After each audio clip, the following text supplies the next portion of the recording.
From the studios of Farm Journal Broadcast, this is AgDay.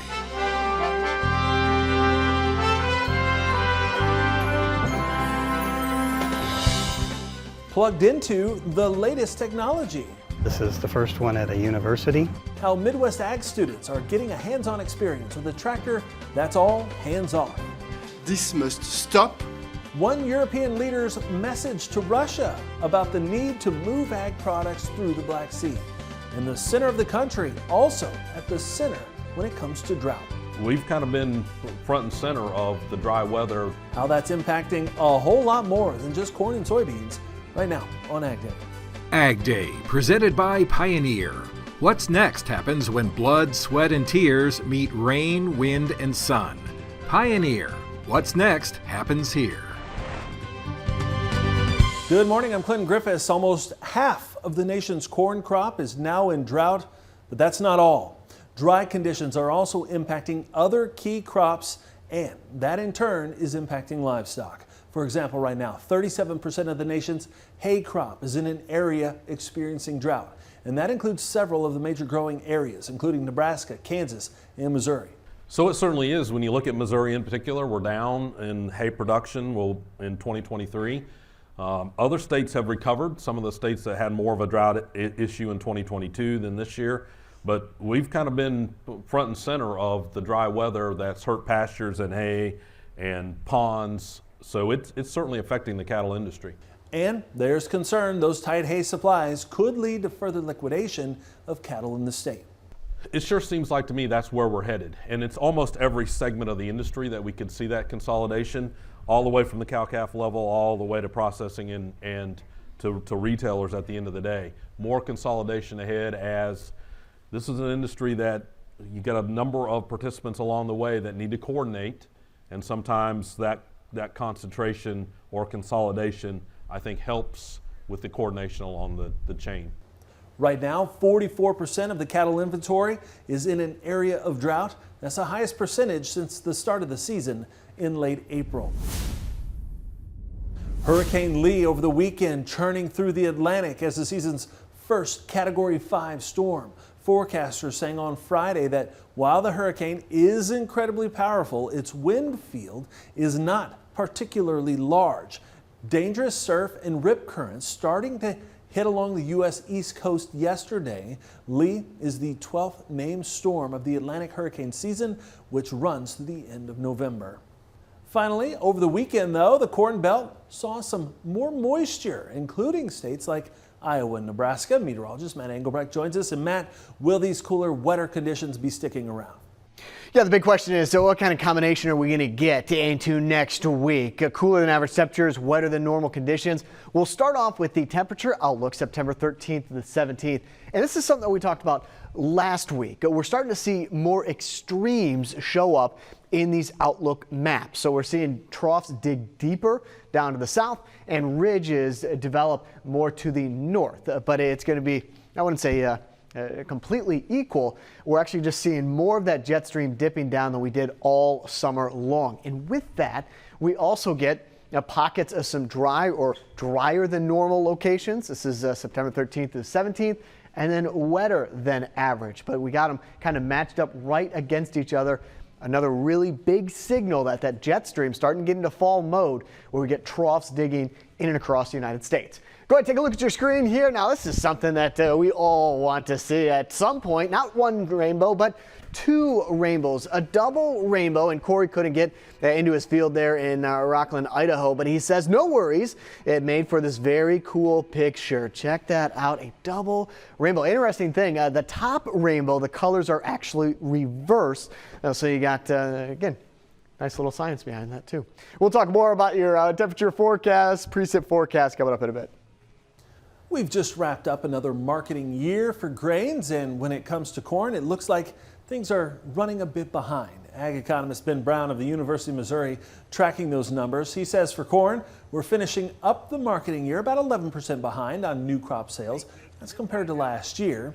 He says when you look at the 3-year average, things are running 43% behind. As for soybeans, he says new crop sales are 35% behind where they were at this point a year ago and 36% behind the 3-year average. The lower yield will probably offset some of that lower demand. We just don't have a lot of wiggle room on the soybean side if we have lower production. But the news isn't as bad when you look at it compared to USDA's current marketing year export target, with corn 1% ahead and soybeans down 3%. China making serious changes to shipments of fertilizer last week. Leaders there suspending urea exports as domestic prices surge. Urea fertilizer futures jumping nearly 50% from mid-June to the end of July. That's according to a Bloomberg report. The decision to suspend those exports is likely to hurt supplies in countries like India, South Korea, Myanmar, and Australia, where farmers are big buyers. The quick change in supply is likely to increase global prices while driving down prices for farmers in China. The latest on Russia's war with Ukraine. Russia is weaponizing food. Those words from the European Council President, Charles Michel, going on to say that Russia is, quote, hurting the most vulnerable. He said this in a post on X, formerly known as Twitter. He spoke ahead of the G20 summit in New Delhi that took place over the weekend. After having terminated the Black Sea Grain Initiative, is blocking and attacking Ukrainian seaports. This must stop. Ships with grain need to have safe access through the Black Sea. He went on to say that the EU is providing alternative export routes to Ukraine through its solidarity lanes. Meanwhile, Ukraine has begun shipping grain through Croatian seaports. Now, that's according to Ukraine's economy minister, who made the announcement last Thursday. Ukraine has been exploring alternative shipping routes since Russia pulled out of the UN and Turkey brokered grain deal back in July. Now, the original plan allowed Ukrainian ships to bypass a Russian blockade of Ukraine's Black Sea ports and navigate safe passage through to Turkey in order to reach global markets. Romania is also improving port infrastructure to handle Ukrainian shipments. That country approving a plan to upgrade roads and infrastructure around the port of Constanta. Romania hopes to double monthly capacity for Ukrainian grain in the near term. And it's also upgrading railway lines, hiring barge drivers along the Danube River to help meet those goals. Leaders say it shows a commitment to trade and strengthens its role in Ukrainian exports. Now, we've told you about a deal that would see Kroger and Albertsons supermarkets merge. Now there's word the two grocers plan to sell hundreds of stores. As part of a $25 billion proposed merger, Kroger and Albertsons, two of the largest supermarket chains in the country, have entered into an agreement to sell more than 400 stores to C&S Wholesale Grocers. Now, it's the owner of Piggly Wiggly supermarkets and is also a retail supplier to independent grocers. The nearly $2 billion sale includes stores in the Pacific Northwest, the Mountain States, California, Texas, Illinois, and the East Coast. Kroger and Albertsons saying in a statement that this marks a key next step toward the completion of the merger. Another USDA report is due out this week. We'll look at it from a trader's mindset ahead of that report coming up next. And later, Missouri researchers go electric. We'll look at an electric tractor in action in the Midwest in the country.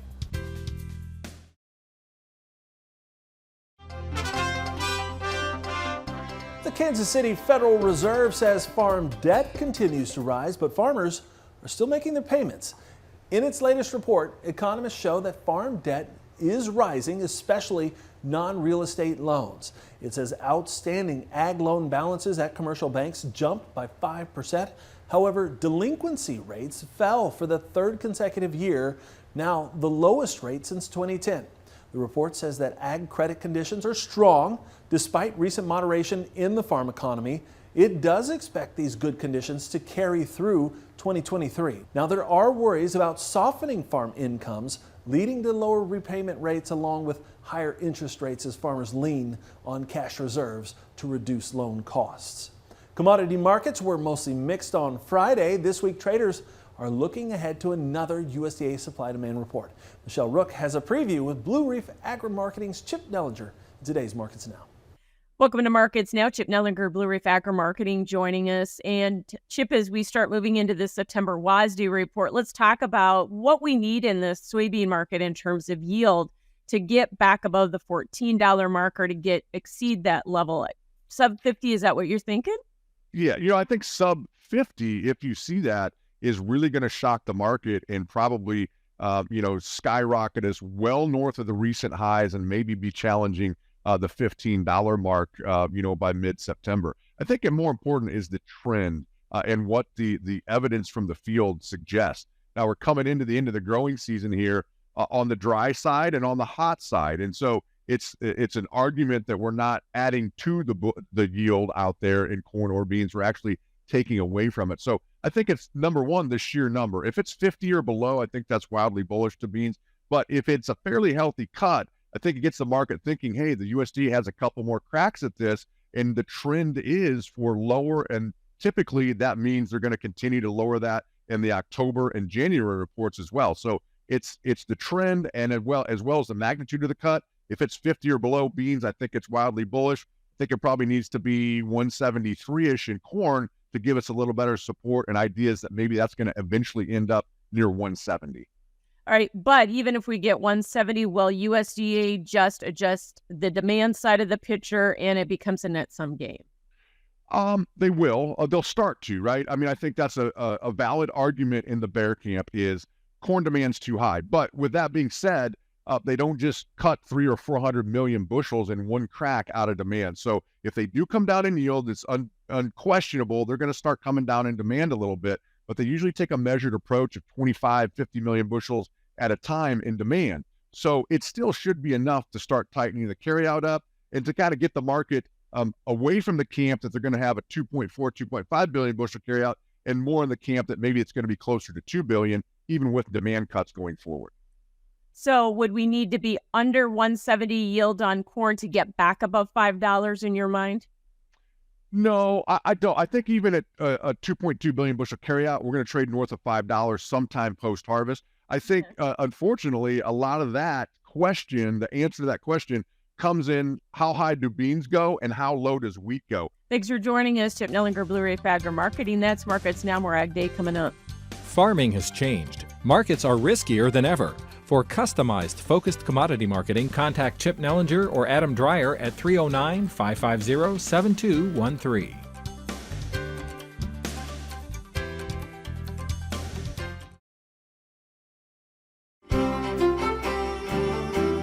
I saw it just a little bit ago, the extremes starting to show up, whether it's a hot or cold or wet and dry across the United States. Not this past weekend. This past weekend, the jet stream was pretty zonal, more west to east.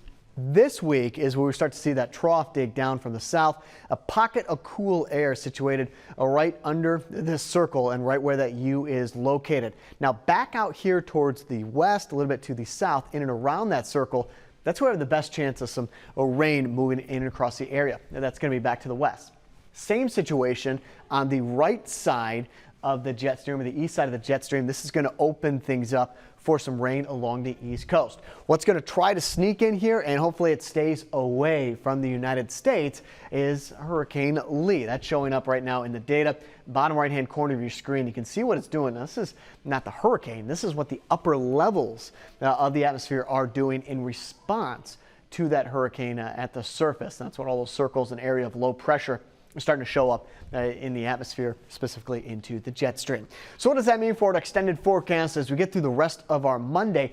Right along that front, that boundary where that U was taking shape, that's where some of the rain is going to be associated into parts of Illinois and Missouri. This is Tuesday, Monday night into early Tuesday morning. Also start to see that rain move to the east as we go through our Tuesday and Wednesday. So you can kind of see how things shake out there. We're going to stay relatively dry into the Midwest once this first line goes through for the rest of the week. So the best chance of rain into Minnesota, Wisconsin, Illinois, Indiana, and Iowa is going to be earlier in the week. Now, the later we go, the drier the air will become on the backside of that low pressure system. Kind of a different story back out here towards Texas, Oklahoma. You got Tulsa, but also into Dallas, Texas, where we're going to get some rain Wednesday and into Thursday. Ohio, mostly sunny, high around 81 degrees, low of 62 for your Monday. Blair, Nebraska, 73 degrees, low of 48. There's some dry air coming in. And then Edenton in North Carolina, of course, keep an eye on the tropics, 88 degree for a high. Machinery Pete is always on the lookout for eye-popping auction prices. We have his latest find coming up next. And later, tractors are the workhorses of our farming operations. We'll see the latest model powered by batteries in the country. Ag Day is brought to you by Firestone Ag. Save instantly when you buy 2 or more eligible Firestone Ag tires during the Go Harvest Rewards promotion. Visit firestoneag.com or contact your local certified Firestone Ag dealer.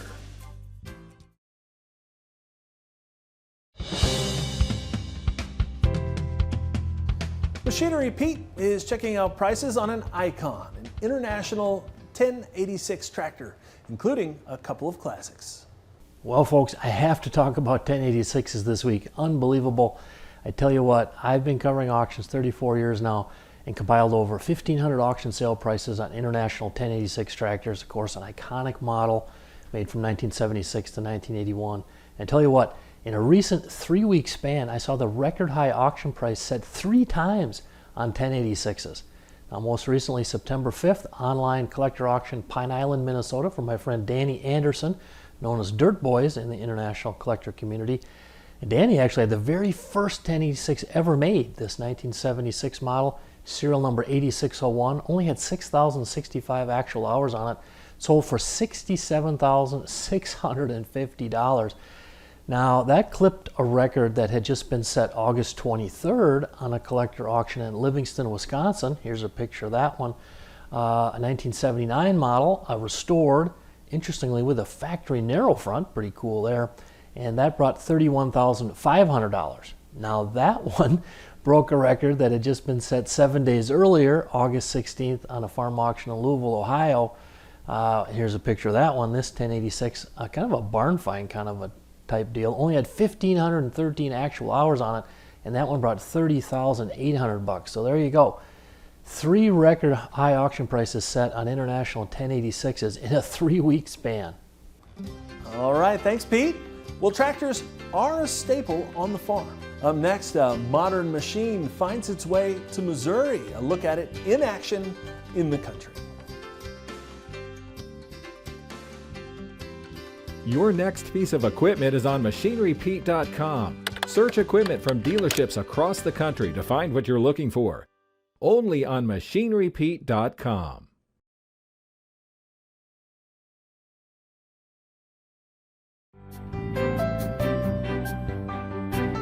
There's a lot of buzz about electric tractors that can also run autonomously.